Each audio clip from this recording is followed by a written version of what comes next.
Jackie.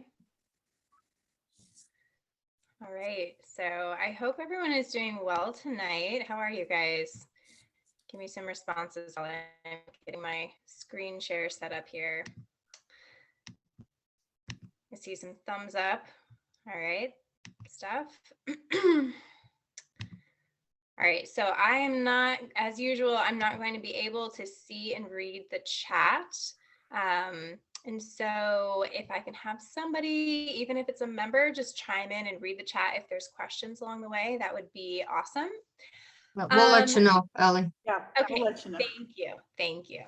And I always invite questions along the way. So feel free as I'm going, if you're confused about something, if you want more information, just pop it in the chat and I'm happy to pause and take questions. All right, so tonight we are talking about taking great photos and videos of your You know what? What's that? You're being a booger. What the hell? Oh, shit. She's talking to her cat. That is so funny.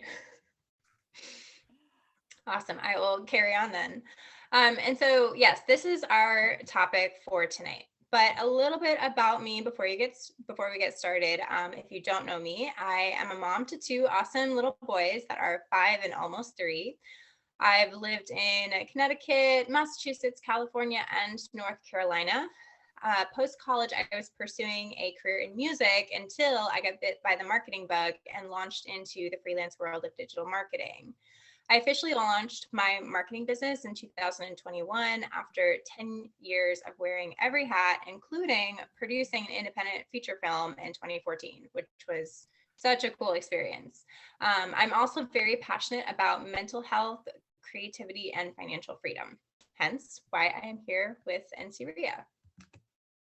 So a little bit about my business, Allie & Co Marketing.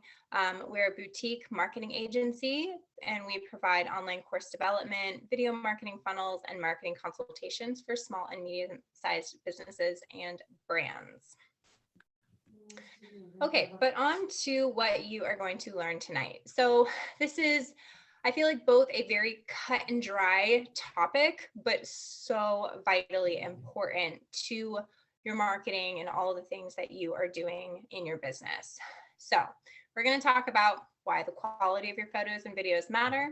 We're going to talk about how to improve the quality of your photos and how to improve the quality of your videos. So again, not super fancy, but very, very important. Okay, so is this you?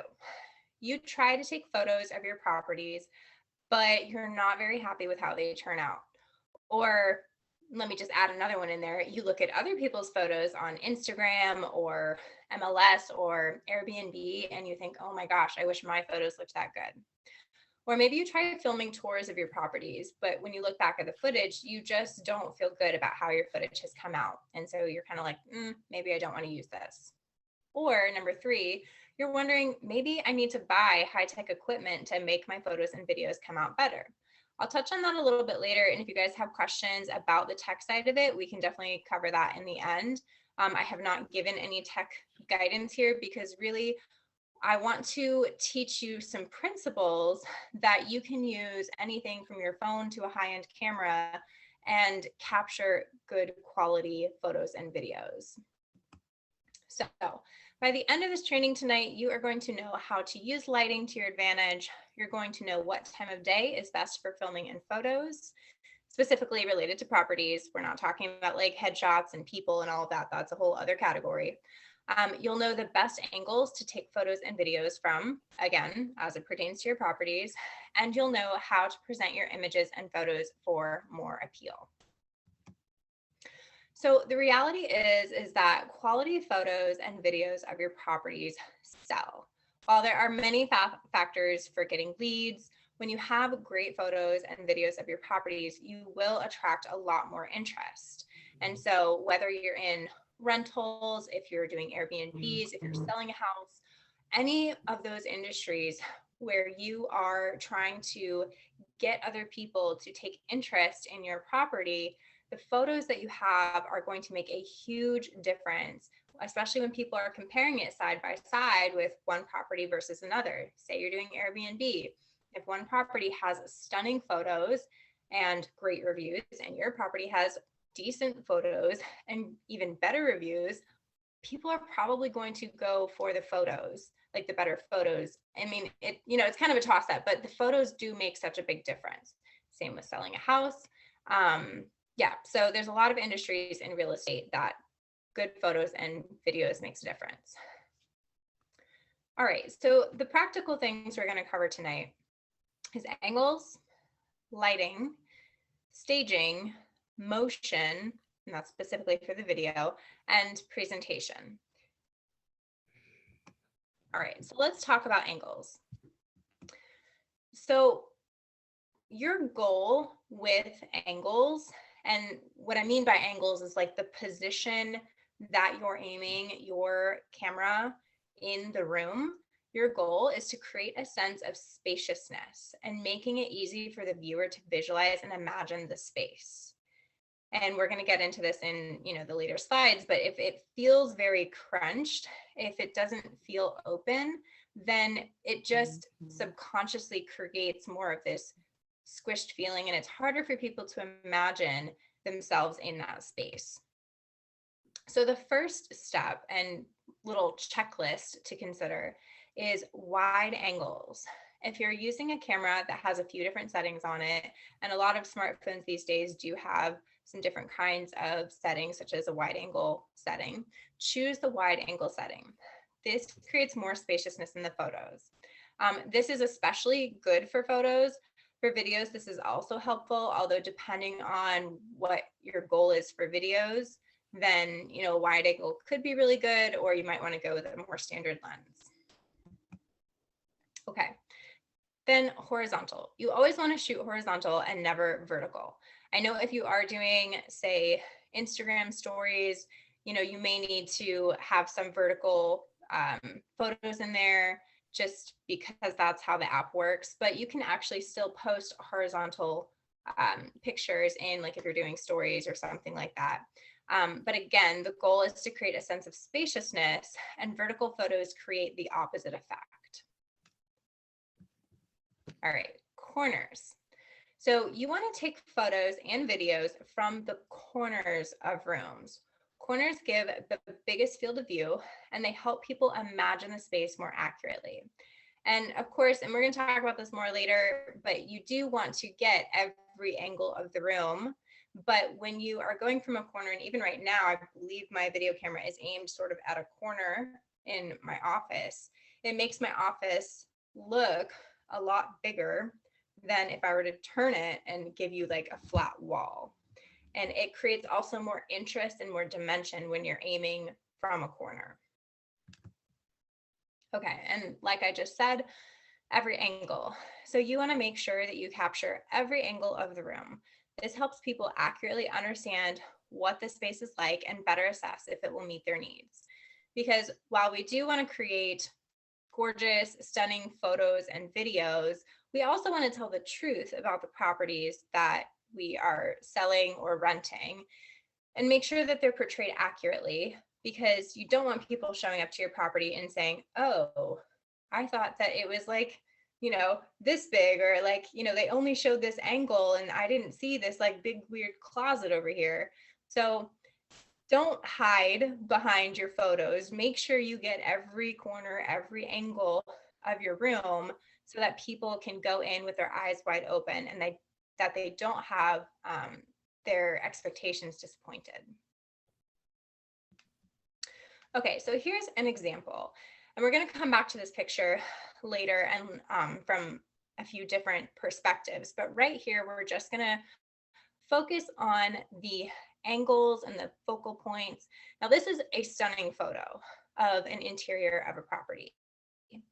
And one thing that you'll notice is there is this grid-like pattern here. This is obviously, you're not going to post a picture like this unless you're doing like Instagram stories and you're breaking it apart, but that's something else.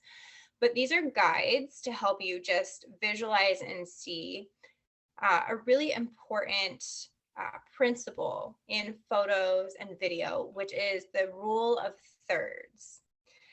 And the rule of thirds, it's not, I don't actually know what the science is, but the point of the rule of thirds is that things that are at the 1/3 or 2/3 mark, our eyes are drawn to those places. You think that, oh, the dead center of the picture, that's where we should do our focal point. But no, like if you're framing somebody up in a photo, you want to aim for that top like 2/3 line. And whenever you're doing your photos for your rooms, you go from the angle and you want the points of interest to be at that either 1/3 or 2/3 line. So if you look right here, the bed is a point of interest, like they wanted that featured, and the picture on the wall. So it doesn't mean every single corner has to be the most interesting thing, but if you have a point of interest, you want to make sure that it hits either the 1/3 or the 2/3 mark. I hope that makes sense. Okay. Actually, let me go back. Are there any questions on the angles and when we talk about that? Allie, the only question so far is, it says for the bathroom, it is very hard to take horizontal pictures. Yes. That's Yeah, it is. That's it. Okay, yeah, you're right. It is very hard to take horizontal pictures in the bathroom. And you just got to do your best. I mean, perhaps a vertical picture would, that's one of those things where you do your best, but there are always exceptions to the rule. And if it makes more sense to do a vertical picture for the bathroom, one of the things you can do is you get up high. And again, like you go to the corners of the bathrooms, you go up high and you try to get that horizontal photo from that corner. And that's also where having a wide angle lens helps, because the wide angle lens captures more of the space from that same point that you're standing at. So, sometimes you have to get creative and you have to do something vertical or do a different angle. You can't do everything perfectly, like according to these rules, but these are just principles to help you in making the best choices when you're taking these photos. Does that make sense? Okay. Thank you, Allie. Yes, of course. So now we're going to talk about lighting. And I think for me, I get most excited about the lighting aspect of things because I really love the color and the mood component of photos and videos. And what I will say is this is going to be like crash course basic of the basic of lighting. There are literally whole careers made out of being a professional, I don't know if they're called, like, not a lighter, but just somebody who works with lights for film and for video at a high-end professional level. And I mean, they know all the things about positioning and colors and types of light bulbs and all that. So this is super, super basic, but hopefully very accessible knowledge for you. So your goal with your lighting is to create warmth, brightness, interest, and beauty. And so you'll notice at the beginning of each of these segments, I want to anchor you down to what your goal is for each of these categories for how to create nice photos and videos. So the first point here is color and mood. So color creates a mood. I think we all know that. And there's a lot of very in-depth psychology study around specific colors, like blue meaning this and green meaning that and red meaning that. But we can also just do broad categories of warm colors and cool colors. And generally speaking, warm colors subconsciously convey warmth, vibrancy, and happiness. And cool colors subconsciously convey moodiness, seriousness, and crispness. And generally speaking, when you're talking about taking photos, especially interior photos of a property that somebody might move into as their home or might vacation at for an Airbnb, you're going to want to lean toward the warm colors because you want that feeling of the vibrancy, the happiness, the joy of that.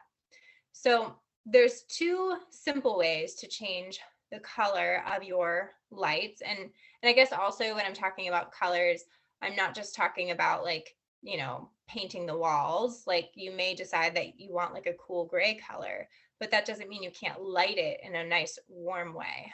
So the two ways to change the light color is to change your light bulbs.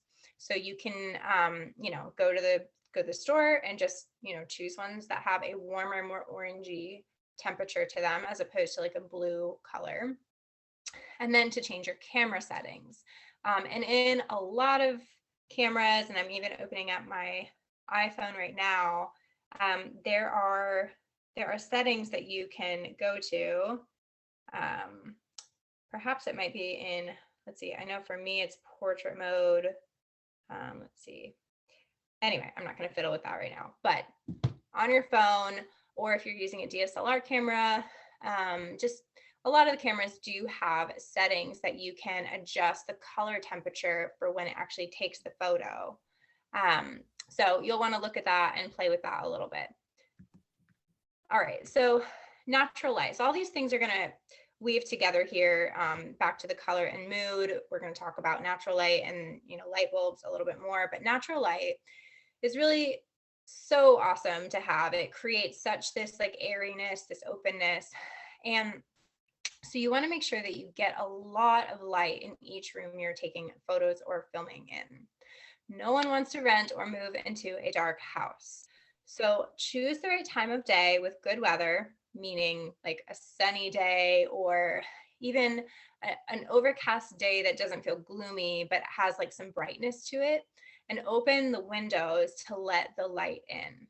The best times of day are going to be early in the morning, later in the afternoon, or at sunrise, sunset, just depending on the effect that you want. When you have the sun like beating right into the window is not the best time. So you also have to look not just the best time of day, but also what is the position of the sun for that particular room at that time.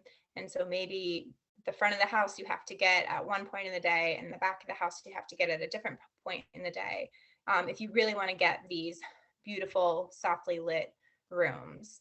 And so, and we're going to talk about this in a second, but your goal is that you don't have super harsh shadows. And so that's why you don't want the light just like beaming in, but you do want that natural light. And then if you're wanting even more of that like very warm orangey tones, that's where sunrise and sunset can really create some gorgeous, gorgeous photos, as long as you're also using lamps and things like that inside to create enough light so that you don't feel like you're in a dark house. Okay, so like I said, you want to avoid harsh shadows in your photos and your videos. You want things to look soft, bright, and natural. All right, practical lights. So practical lights is just the fancy term for lamps. You may want to purchase some additional floor lamps and side table lamps, just to like maybe not keep in your car, but keep at your house to take with you for when you're taking photos of your properties. Even if the room is kind of empty and only has like a little table in it or something, but just putting a lamp or something in there just to create more lighting to help offset any harsh shadows can make a difference. Overhead lighting may or may not be a good idea, depending. Like if you have those super harsh fluorescent lights, it may be better to keep those off and use natural light coming in and maybe a lamp or two to create that like warm ambiance. But let's see, is that photo next? No, not yet. As we'll see in the photo we already saw, and it's coming up again, sometimes having the overhead lights on does add some nice light to the room that it makes it worthwhile. So some of it is like you have to just play with it a little bit and just know that your goal is the warm lighting, that it feels inviting and it feels beautiful. And so once you feel like you've hit that from a lighting standpoint, then you can go ahead and take your photos. Okay, the next point is attention. So lighting not only affects mood, but it also tells your viewer where to focus their attention. So you want to consider 1 to 3 important features that you want your viewer to be drawn to and see to make sure, and you want to make sure that that's well lit. So for example, if you're taking photos of a kitchen, and let's say that there's just a gorgeous backsplash and stove unit, and you really want the viewer to notice that, then you'll want to make sure that the light is brighter in that section of the room. Now, not harsh lights like beaming right on, but maybe you just set up like a really small little lamp right on the counter. So that way the viewer is looking at it. It's like, oh yeah, oh wow, look how beautiful that is. And so you'll want to pick out what those features are that you feel like make the room very special, and make sure that the light is really capturing that and that it's one of the brighter things in the room. Okay, so back to this photo. So this photo, now looking at it through the lens of light, we can see a whole bunch of things happening. So number one, you have light coming through these windows really beautifully.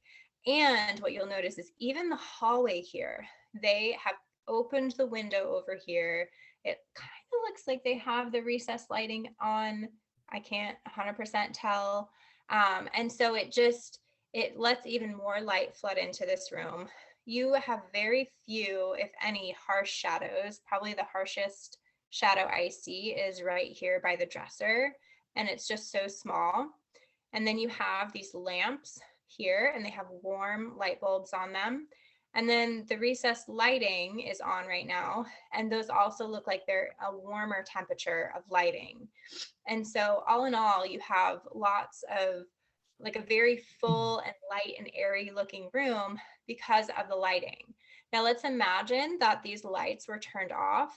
The ceiling would look darker and it would have a bit of a heavier feeling in the room. And if we imagine that these lights, these side lights, were off, then the room would have less contrast in terms of lighting. And so your eye would probably be more drawn to maybe this photo, maybe the bed, but this adds a little bit of dynamic interest because you have like a bit of that orangey color contrasted with a bit of this blue color in the sheets or in the bedding. And so it's very subtle uses of color and light, but it really adds that interest and that beauty that you want. Because you don't want everything to look flat and plain and exactly the same color. You do want to have a bit of variety, but just nothing that is like screaming. Okay. Let me pause there. Are there any questions on lighting?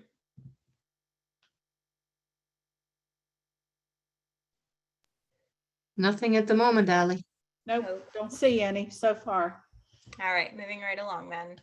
All right, so let's talk about staging. So I wasn't actually sure that this was the best word to use because I don't want to dive into like actually how do you stage the room. I mean, there's whole careers and professions on staging, and if you're going to actually buy furniture like or rent furniture like in this photo, you're probably hiring someone who's really good at this. And so I'm not looking to dive into that very deeply.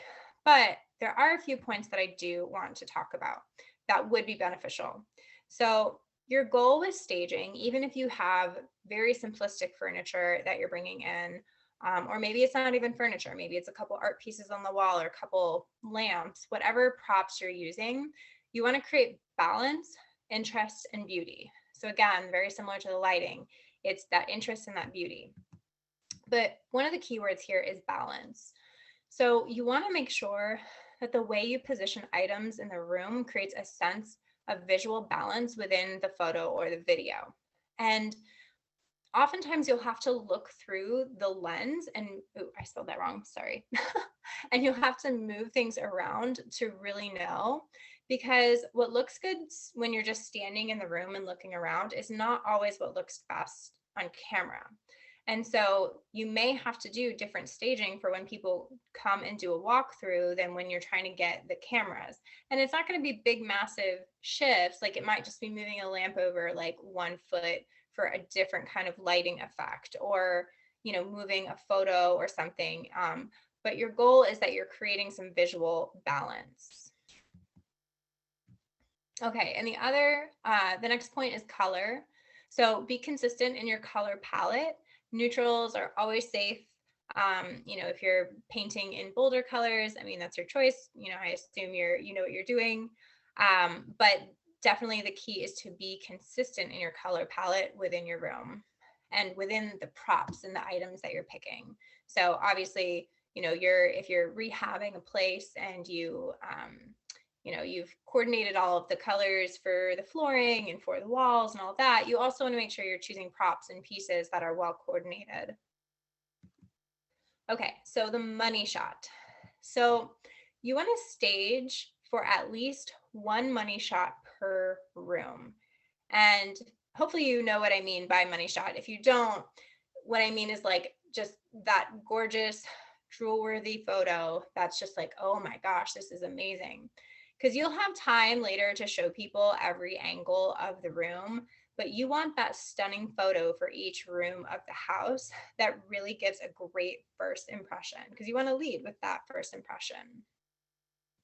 And so you may actually take more time trying to get that one really good photo where you're just like, yes, if I saw this on Instagram, I would totally click on the ad, or I would totally be interested in learning more about the property to book it.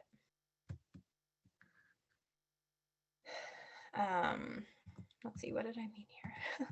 Oh, yes. Okay. So staging here. So we're just talking about the balance here. So this room is well balanced in the colors. It's not super heavy. Like you don't have all the browns on just one side of the room. You have a little brown here, a little up there, and then you have this blue here, but even there's a little blue in this pillow, and someone is not going to notice this consciously, but you know, our eyes and our minds are picking up so much more than we are aware of, and it does leave an impression. And so the way that this is staged, obviously it's very beautiful. But even if you're not hiring someone to stage, just a couple simple things to think about is just bringing some, you know, break up the colors and have the, you know, the darks, like there's a dark tabletop here, a little dark there, a little dark there, a little dark in the mirror. So it's just like a little taste of it, but it's not overwhelming. And then there's a carpet used here to help brighten the floor up, because it looks like the floor in the room, like it's a little bit of a darker color. So this helps to brighten things up a little bit. And so, yeah, there's just some balance in the coloring and in like how much color you're using in each section of the room. And also this room is very neutral. So it's a very safe looking room. All right. Motion for videos. So again, there's whole careers built out of just being a camera operator or a director of photography, where they are just the best of the best at creating awesome, beautiful, gorgeous motion. But I want to give you guys some practical tools from this field. And so your goal here with motion, obviously this is specifically for video. We do not want to create a motion effect in photos. That would not look good, where it's like all blurry, but we're trying to do motion for videos. And so your goal is to create smooth and professional looking shots. But how do you get smooth and professional looking shots? Well, number one is point of view. So walking tours, I know, are really common and they are great to have. I'm not saying don't do walking tours, but the truly professional look for when you're doing filming follows the rules that we already talked about. So where you're using corners and, you know, you're getting, you know, these different angles. But you also have a main focal point and you're kind of doing just one motion at a time. So the next key for professional looking videos is smooth motion. So if you have like a shaky hand or you're twisting the camera a little bit, that does not look professional. Just smooth motion is the key to having more professional looking footage, even if you don't have a professional camera. And so nice and steady, and try to keep it all at that same level. So I think, let's see, point of view. So, you know, when you're doing a walking tour, a lot of times the camera will like bounce a little because you're like walking and, you know, you're showing like this side and that side. And, you know, again, that can be useful, but that doesn't feel professional. It's kind of like the difference between a vlog or a film.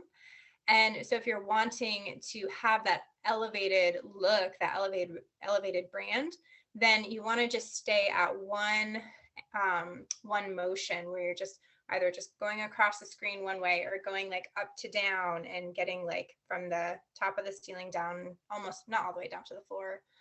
Or if you're just like pushing in, if you're just doing like a zoom in, but just have one focal point and keep it really smooth. And another key to smooth and professional video footage is to move more slowly.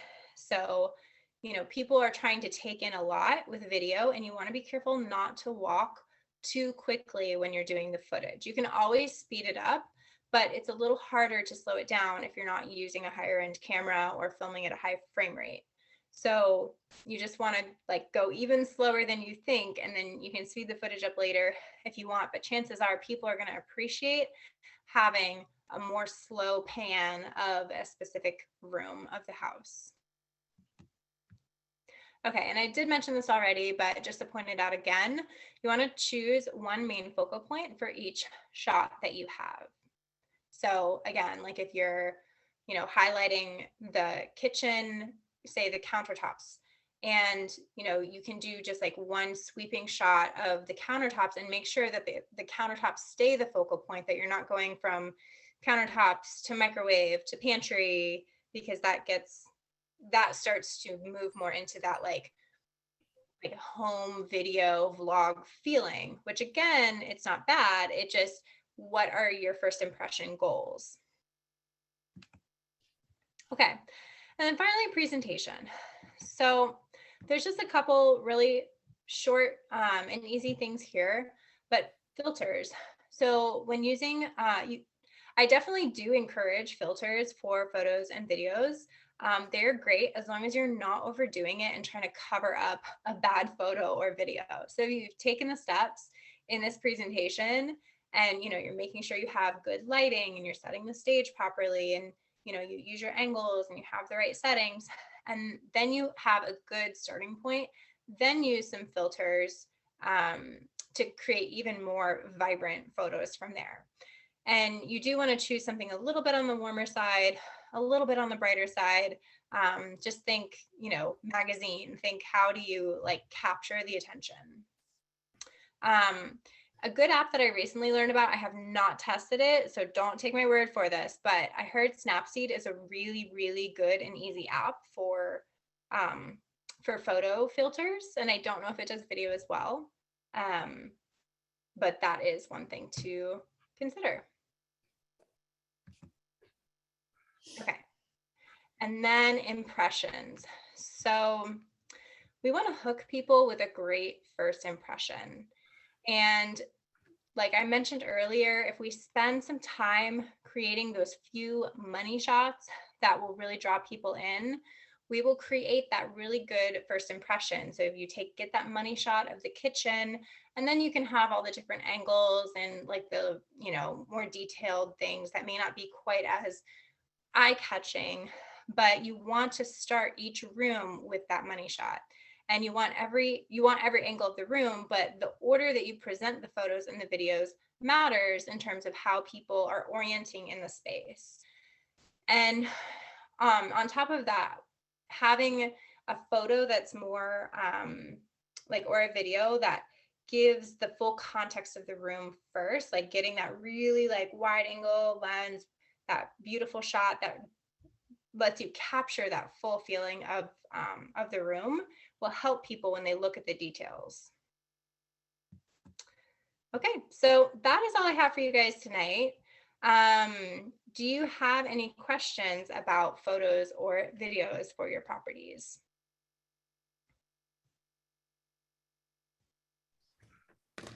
So Allie, one of the questions we had was GoPro cameras are great for recording while moving. Can you recommend a good camera that doesn't cost as much? Yes, let's see. I do have a list on my website. I'm trying to remember what go ahead and stop sharing for a second. See if I can find, it's a video tools list. I don't know that it has like the lowest priced camera. I mean, it definitely doesn't have the lowest price. Hang on, let me see here.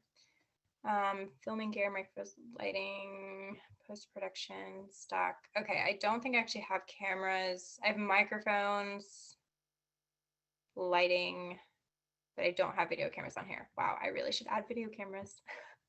Let's see. So do I have a recommendation of a good camera? I mean, it depends on what your price point is. Like what are your, what's your price point that you're talking about? Let's see. Because like it doesn't cost a lot means something very different to different people. Yeah, Mike, what was your price? Unmute Mike and tell us under 500. How Okay. about that? Yeah, probably. Honestly, I'm gonna have to get back to you on that one. And yeah, I'll get back to you on that one, Mike. Yeah. How much for professional photos and videos for cost for one house? That's a great question. Yeah, everyone does it like prices a little differently, but I've seen people in the ballpark of like for photos, maybe $200 or so. I do have a friend who does this for the videos. Usually videos is more because it's like filming plus the editing on top. So I think probably in the realm of like $300 to $500. Okay.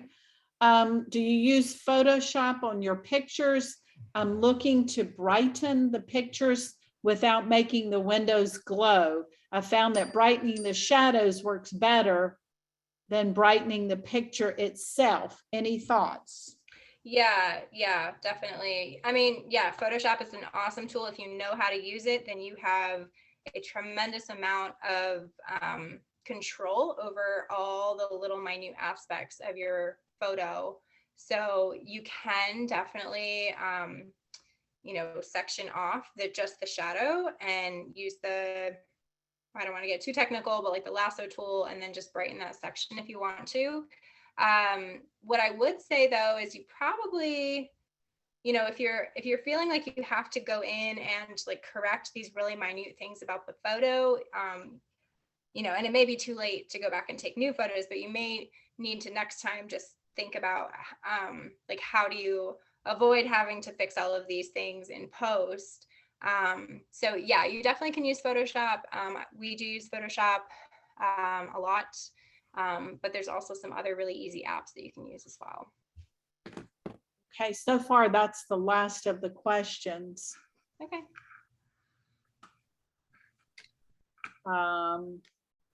Yep, we'll try to get the recording to everyone. Okay. Well, awesome. Well, if there's no more questions, I'll just start my email in here. So if you guys do have questions or want to reach out Please and chat do, about Allie. stuff, let me know. That would be great. Yeah, everyone, we don't usually send out the recording. What we'll try and do is get it downloaded off the cloud. And then what we do is we put a link on the calendar event. So you'd have to go to the calendar of events and just click on the event, and anybody who has registered or attended the meeting will have access, nobody else. Okay, does anyone else have any questions? Is that it? If so, Allie, Once thank again, you. Allie's a font of information and she just explains everything so well. Oh, thank you. Thank you. So you're all professional photographers now, yes? It does take practice. Maybe I should have added that into it. Just takes That disclaimer. Yeah. It's like anything. It's That's like right. anything. Practice makes Yeah. perfect. So just go out and take practice photos of your properties and stuff and see how they turn out. You get better with practice, that's for sure. Totally. But those were all great tips though. So that is definitely something that's going to help them take better photos. That's good. So thank you all for coming. I hope you have a great night. Go take some pictures. Of the dog or something. Yeah. Go take pictures of the dog. Anyway, thanks for being on, guys, and stay safe. Have a good one. Good night. Right.